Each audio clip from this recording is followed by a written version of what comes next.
Hi అండి. ఈరోజు recipe cabbage బుట్ట పకోడీ. ముందు క్యాబేజీ బుట్టను సగం తీసుకున్నాను.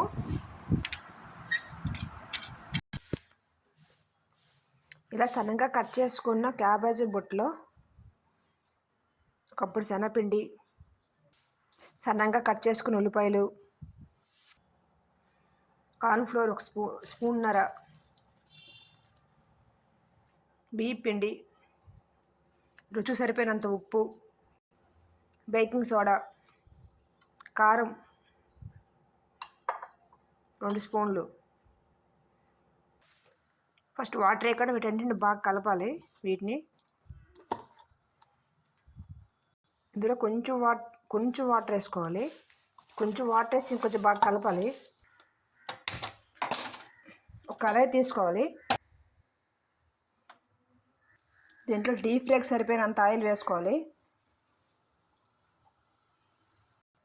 ఇందులో కొంచెం కరివేపాకు కూడా వేసుకుంటున్నాను. ఇది కొంచెం వేడెక్కిందిలో చూసుకోవడానికి కొంచెం. క్యాబేజీ బుట్ట నార్మల్గా కూర వండితే పిల్లలు తినరు, ఇలా పకోడీలో చేసి తింటారు. హెల్త్కి చాలా మంచిది క్యాబేజీ బుట్ట అనేది.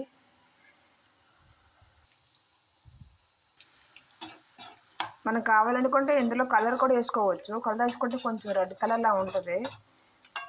నేనైతే ఇంత కలర్ వేయలేదు.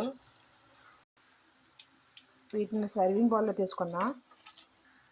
ఇలా పేపర్ వేయడం వల్ల ఏంటంటే వాటికి ఉన్న ఆయిల్ అంతా పీల్చుకుంటుంది. ఇంకా మిగతా పిండిని కూడా వేసుకోండి.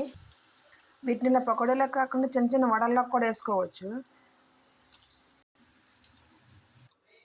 రెడీ ఫ్రెండ్స్, ఎంతో టేస్టీగా ఉండే క్యాబేజీ బుట్ట పకోడీ రెడీ. ఒకసారి మీరు కూడా ట్రై చేయండి. మీకు ఎలా వచ్చిందో కామెంట్ చేయండి. Thank you. సబ్స్క్రైబ్ చేసుకోండి ఫ్రెండ్స్. లైక్ చేయండి, కామెంట్ చేయండి అండ్ షేర్ చేయండి.